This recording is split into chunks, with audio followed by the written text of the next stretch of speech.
പാലപ്പം വെറും 2 ചേരുവകൾ കൊണ്ട് 4 രീതിയിൽ നമുക്ക് അതേ മാവ് കൊണ്ട് തന്നെ തയ്യാറാക്കാം. അതിനായിട്ട് അരിയും തേങ്ങയും മാത്രം മതി. 4 രീതിയിൽ ഇതുപോലെ ആദ്യത്തേത് നല്ല ക്രിസ്പി ആയിട്ടുള്ള അരികൊക്കെ നല്ല മുരിഞ്ഞ് കിട്ടുന്ന രീതിയിൽ, അത്രയും മുരിയണ്ടെന്നുണ്ടെങ്കിൽ കുറച്ചും കൂടെ നേരത്തെ എടുത്താൽ മതി. രണ്ടാമത്തെ രീതി എന്ന് പറയുന്നത് ഇതുപോലെ വളരെ പഞ്ഞി പോലെ ഇരിക്കുന്ന അപ്പം പോലെ നമ്മുടെ സാധാരണ ദോശക്കല്ലിൽ തയ്യാറാക്കുന്ന ഈ അപ്പം അല്ല, ദോശ പോലെ തയ്യാറാക്കണമെന്നുണ്ടെങ്കിൽ കുറച്ച് മൊരിപ്പിച്ചെടുത്ത് ഈ രീതിയിലും അപ്പത്തിൻ്റെ മാവ് വെച്ച് തയ്യാറാക്കാം. ഇല്ലെങ്കിൽ ഉണ്ണിയപ്പക്കാരയിൽ ഇതുപോലെ ചെറിയ മിനി അപ്പവും തയ്യാറാക്കാം. എങ്ങനെയാണ് ഇതിൻ്റെ മാവ് തയ്യാറാക്കുന്നതെന്ന് നോക്കാം. അതിനായിട്ട് ആദ്യം 2 കപ്പ് അരി 4 മണിക്കൂർ കുതിർത്ത് നന്നായിട്ട് കഴുകി വെള്ളം വാർന്ന് അതിലേകദേശം ഒരു 1/2 കപ്പോളം അരി ആദ്യം അരച്ചെടുക്കുക. വെള്ളം ഒഴിച്ച് നല്ല മഷി പോലെ അരച്ചെടുത്ത് ഈ മാവ് ഒരു പാത്രത്തിൽ പകർന്ന് കൂടെ 2 കപ്പ് വെള്ളം കൂടെ അതിലേക്ക് ചേർക്കുക. മിക്സി കഴുകി ഒഴിക്കുക ചെയ്യുന്ന, അല്ലെങ്കിൽ അളന്ന് 2 കപ്പ് ഒഴിക്കുക. ഈ മാവ് നമുക്ക് ഗ്യാസിൽ വെച്ച് നന്നായിട്ട് കുറുക്കിയെടുക്കുക. ഇതുപോലെ നല്ല കുറുക്ക് പോലെ കിട്ടുന്ന ഈ രീതിയിലാവുമ്പോൾ തണുപ്പിക്കാനായിട്ട് വയ്ക്കുക. ബാക്കിയുള്ള അരി തേങ്ങാപ്പാൽ ഒഴിച്ചാണ് അരയ്ക്കുന്നത്. ഇപ്പം അരമുറി തേങ്ങയിലാണ് തേങ്ങാപ്പാൽ എടുത്തിരിക്കുന്നത്. കൂടെ കുറുക്കിയ ആ മാവും തേങ്ങാപ്പാൽ ഒഴിച്ച് ഇതുപോലെ കട്ടിക്ക് അരച്ചെടുക്കുക. ഇതിലേക്ക് ആവശ്യത്തിനുള്ള ഉപ്പും ഒരു 3 ടീസ്പൂൺ പഞ്ചസാരയും ചേർത്ത്, കൂടെ തേങ്ങയുടെ വെള്ളം, ഒരു തേങ്ങയുടെ വെള്ളമാണ് എടുത്തത്, 2 സ്പൂൺ പഞ്ചസാര ഇട്ട് നന്നായിട്ട് ഇളക്കി പുളിപ്പിക്കാനായിട്ട് ഒരു ദിവസം മാറ്റി വെച്ചിട്ടുണ്ടായിരുന്നു. അടുത്ത ദിവസമാണ് അപ്പത്തിനുള്ള അരി കുതിർക്കാനായിട്ട് വെച്ചത്. പുളിച്ച തേങ്ങയുടെ വെള്ളവും കൂടെ ചേർത്ത് നന്നായിട്ട് കൈകൊണ്ട് തന്നെ കലക്കി പൊങ്ങാനായിട്ട് മാറ്റി വയ്ക്കുക. അപ്പം തണുപ്പാണെങ്കിൽ കുറച്ച് സമയം കൂടുതൽ പിടിക്കും, ചൂടാണെങ്കിൽ എളുപ്പം പൊങ്ങി കിട്ടും. അപ്പോൾ കാണുമ്പോൾ അറിയാം നന്നായിട്ട് പതഞ്ഞ് പൊങ്ങി വന്നിട്ടുണ്ട്. നല്ലോണം ചെറിയ ചെറിയ കുമിളകൾ നമുക്ക് മാവിൽ കാണാം. ഒന്നും കൂടെ പൊങ്ങാനായിട്ട് വയ്ക്കുമ്പോൾ നന്നായിട്ട് പൊങ്ങി കിട്ടുന്നുണ്ട്. മാവ് ശകലം വെള്ളം പോലെ ഇരിക്കുന്നു എന്ന് കാണുകയാണെങ്കിൽ നമുക്ക് അപ്പം കറക്റ്റായിട്ട് കിട്ടും. ഇത് അരിക് നല്ല ക്രിസ്പി ആയിട്ട് കിട്ടാനായിട്ടാണ് ആദ്യത്തെ രീതിയിൽ കാണിക്കുന്നത്. അപ്പത്തിൻ്റെ മാവ് അപ്പച്ചട്ടിയിൽ ഒഴിച്ച് നന്നായിട്ടൊന്ന് ചുറ്റിച്ച് അടച്ചു വയ്ക്കുക. അപ്പം ഒരുപാട് മൊരിയണ്ടെന്നുണ്ടെങ്കിൽ കുറച്ച് നേരത്തെ എടുക്കാം. ഇല്ലെങ്കിൽ നന്നായിട്ട് ഇതുപോലെ ബ്രൗൺ കളർ ആവുന്നവരെ, അരിക് നല്ല ക്രിസ്പി ആയിട്ട് കിട്ടുന്നവരെ ഇതുപോലെ മൂപ്പിച്ചെടുക്കുക.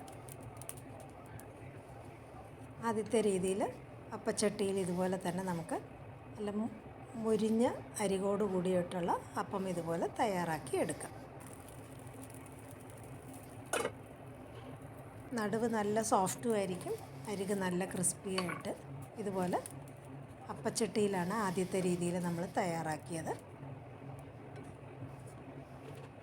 ഇനി അടുത്ത രീതി എന്ന് പറയുന്നത് മിനി അപ്പം ഇതുപോലെ ഉണ്ണിയപ്പക്കാരയിൽ തയ്യാറാക്കി എടുക്കാം.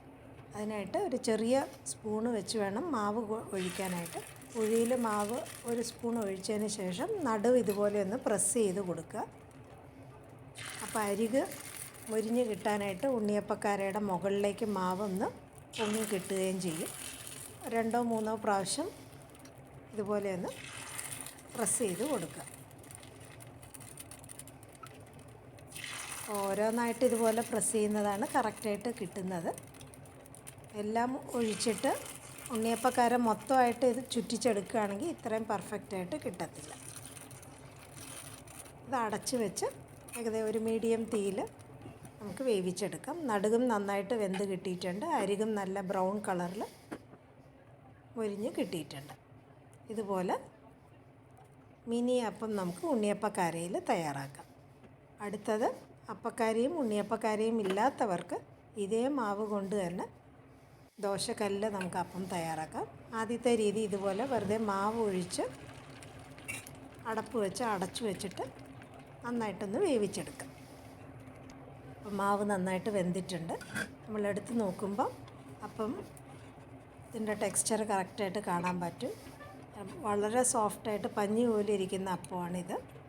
അല്ല ദോശയായിട്ട് നമുക്ക് തയ്യാറാക്കണമെന്നുണ്ടെങ്കിൽ ഇതുപോലെ ദോശയായിട്ട് തന്നെ തയ്യാറാക്കാം. ചെറുതായിട്ട് മൊരിഞ്ഞ് കിട്ടിയാൽ മതി എന്നുണ്ടെങ്കിൽ അത് കുറച്ച് സോഫ്റ്റുമായിരിക്കും. ഈ രീതിയിലെടുക്കുക. അല്ല നല്ല ക്രിസ്പി ആയിട്ട് കിട്ടണമെന്നുണ്ടെങ്കിൽ ഒന്നും കൂടെ മുരിപ്പിച്ചെടുക്കുക. അപ്പം ആ നേർത്ത ആ ഭാഗം നല്ല ബ്രൗൺ കളറിൽ കിട്ടുകയും ചെയ്യും. ഏത് രീതിയിൽ വേണമെങ്കിലും നമുക്ക് ഈ ഒരേ മാവ് വെച്ച് അപ്പം തയ്യാറാക്കി എടുക്കാം. ഇതുപോലെ നല്ല ക്രിസ്പി ആയിട്ട് കിട്ടണമെന്നുണ്ടെങ്കിൽ ഒന്നും കൂടെ മൂപ്പിച്ചെടുക്കുക. നമ്മൾ ഈ മാവിൽ സോഡയോ ഈസ്റ്റോ അല്ല വേവിച്ച ചോറോ തേങ്ങയും ചേർത്തിട്ടില്ല. ശകലം അരമുറിയുടെ തേങ്ങാപ്പാലാണ് ചേർത്തിരിക്കുന്നത്. ഈ ദോശക്കല്ല് തയ്യാറാക്കിയ ഈ അപ്പം എത്ര സോഫ്റ്റാണെന്ന് അത് കാണുമ്പോൾ അറിയാം. നല്ല ദോശ പോലെ നല്ല മൊരിപ്പിച്ച് ഇതുപോലെ എടുക്കുകയാണെങ്കിൽ നല്ല ക്രിസ്പി ആയിട്ട് ഇതുപോലെ നമുക്ക് തയ്യാറാക്കി എടുക്കാം. ഉണ്ണിയപ്പക്കാരയിൽ ചെയ്യുന്ന ചെറിയ മിനി അപ്പമായിട്ട് പിള്ളേർക്കൊക്കെ തയ്യാറാക്കി കൊടുക്കാവുന്ന ഈ അപ്പം തയ്യാറാക്കണമെങ്കിലും അതേ മാവ് വെച്ച് നമുക്ക് തയ്യാറാക്കിയെടുക്കാം. ഇത് നമുക്ക് വറുത്തരച്ച കടലക്കറിയോ സ്റ്റൂവോ അല്ല ഇഷ്ടമുള്ള കറികളുടെ കൂടെ വിളമ്പാവുന്നതാണ്. വീഡിയോ ഇഷ്ടപ്പെടുകയാണെങ്കിൽ ലൈക്ക് ചെയ്യുക, ഷെയർ ചെയ്യുക, സബ്സ്ക്രൈബ് ചെയ്ത് സപ്പോർട്ട് ചെയ്യുക.